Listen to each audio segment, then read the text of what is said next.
What up, it's Ty 1822, back with another AEW Dynamite review.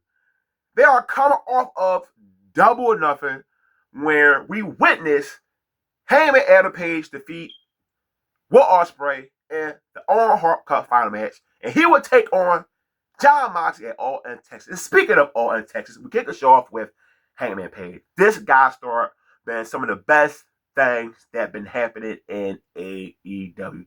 Swerve coming out, reminding Hangman that the Bucks screwed him, and they said the reason why we did it at Dynasty we made a return because we did it for Hangman. Because Hangman don't want to see Swerve be the world champion again. These two guys' stories is just incredible. Every single time Swerve and Hangman is on TV, it's compelling stuff. Ospreay, who lost to Hangman, supports Hangman, but he needed support of Swerve, and Swerve not for it. So now AEW have their story for this world title match. Will Swerve swallow his pride and help the man defeat Jon Moxley? The same guy that burned down his house. But Swerve did tell Hangman, I'm sorry for what happened. So I cannot wait for that main event. So you know it'll have a lot of shenanigans, and it will have their own version of Cody Rhodes and Roman Reigns. That's the type of stuff that match is going to have. So you know why Tony Khan continued to go on with this Death Riders storyline. Because he clearly was inspired by the Bloodline story arc. The first match of the night is Mox, Gabe Kidd, Marina Shafir versus Willow Nightingale, Mike Speed Bailey, and Mark Briscoe. Fun match. Of course, you had shenanigans anytime it's involving the Death Riders. They do get the victory. Got to be honest, I'm actually liking the Death Riders a lot more lately. I just wish they were doing this months ago on AEW television, because I know a lot of people have not been fans of the Death Riders, including me. And you know I'm really intrigued by? Ricochet is talking about creating a stable. Whoever would have thought Ricochet would have a stable? He's been doing excellent work in AEW, and I cannot wait to see who will be a part of Ricochet brand new. And hopefully Ricochet has something important to do at All in Texas in July. We have Harley Cameron and Anna Jay versus Penelope Ford and Megan Bang. This is a rematch from AEW Double or Nothing pre-show match, which was a good one, and I really enjoyed this match right here. I'm loving the tag team of Harley Cameron and Anna Jay. Penelope Ford finally found something with Megan Bang. Megan Bang continues to be one of my favorite acts in AEW, and this was a hardcore match. These ladies brought their A game. I really love this one. Harley Cameron got her busted over, but it did not stop her from performing in this match. Your winners, Megan Bang and Penelope Ford. I see the vision with having these ladies have a tag team match again. It's been bubbling, but it's definitely going to happen since Toni Storm and Mercedes Moné going to have a match at All in Texas.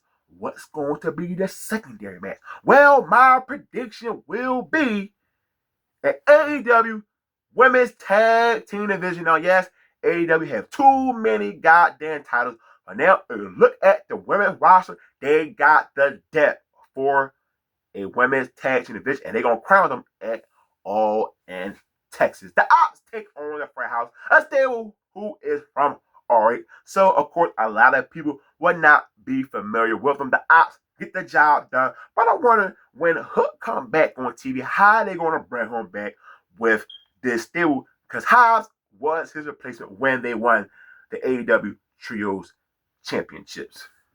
Jamie Hayter, who lost to Mercedes Moné at Double or Nothing in the Owen Hart Cup Finals. She got interrupted by the debut of Teslick, I believe her name is. She is from Stardom. I just wish they did this a lot better because it felt very rushed. They did not give it any breathing room. They just moved on to another video package. So I'm intrigued to see what she's going to bring in AEW. Ladies from Stardom, I know they definitely hard-hitting in the ring. There are people out there that feel like this is a waste of Jamie Hayter time, but let's just give it some time and see what's going to happen between her and Jamie Hayter. Tony Khan continues to annoy me with the TNT Championship booking. So we have Adam Cole versus Kyle Fletcher. Now, to me, this is a pay-per-view match. And no build. They had that pointless six-man tag at Double or Nothing. And I knew this match would not end with a clean pinfall. And in disqualification, Josh Alexander was the reason for it. This should have been built up weeks ago and been a one-on-one match for the TNT Championship. But Tony Khan don't know what the hell to do with this championship. And Adam Cole, my God, when Kyle Fletcher went for a buckle bomb, he smacked his head on the apron. Ouch. Jesus Christ. Please be okay, Adam Cole. But, of course, they will have a rematch down the line. I just wish Tony Khan done a much better job with it. Tonight wasn't it for me. But Brody King and Josh Alexander, I really enjoyed these guys' chemistry in the ring. They had a damn good match at AEW Collision. And tonight, another physical match. Josh Alexander will bust open the hard way.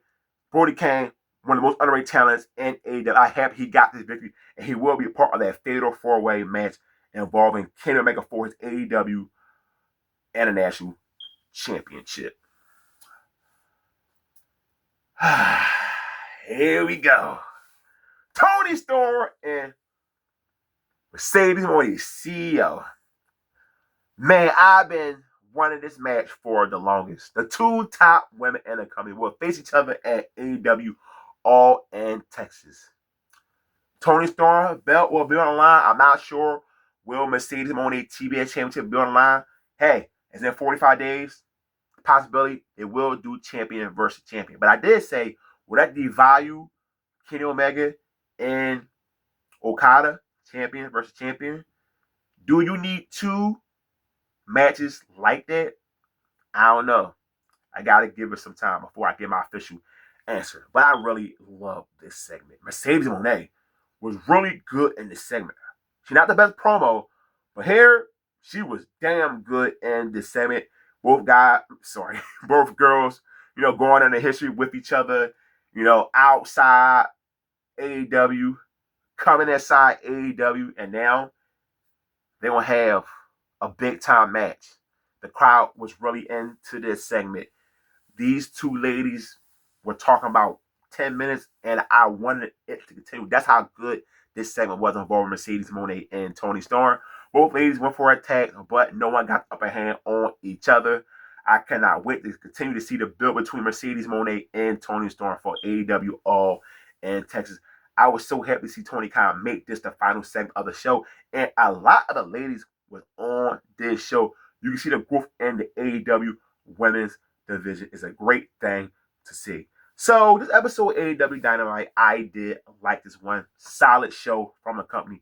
Usually at a pay-per-view, they kind of just hold off for a bit and they start getting ready to gear up for the next couple shows. But this one, I did have a good time with it. So if you watch AEW Dynamite, give me your thoughts on the show. I will reply back in the comment section per usual. Hit the like button on this video. And as always, don't forget, hit the subscribe button. I'm out. Peace.